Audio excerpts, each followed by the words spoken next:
ક્યારે વિચાર્યું છે કે કોઈ માતા પિતાને પોતાના જીવતા દીકરાને પોતાના હાથોથી જ વિદાય આપવી પડે?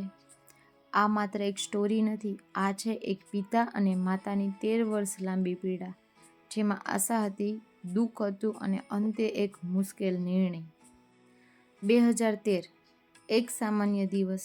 હરીશ રાણા એક સપનાઓથી ભરેલો એન્જિનિયરિંગ વિદ્યાર્થી, પણ એક અકસ્માતે બધું બદલી નાખ્યું. પીજીના ચોથા માળેથી પડી ગયા અને ત્યાંથી શરૂ થઈ ગઈ એક લાંબી લડાઈ. હરીશ જીવતો હતો, પણ જાણે જીવન તેની અંદરથી ખસી ગયું હતું.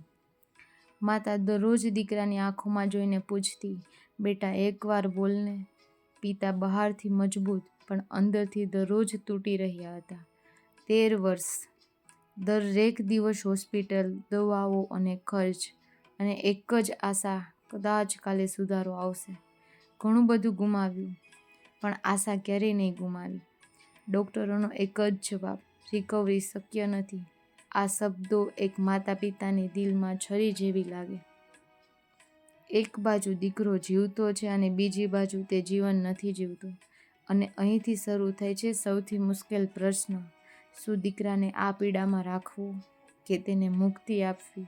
આ નિર્ણય લેવો સરળ નથી.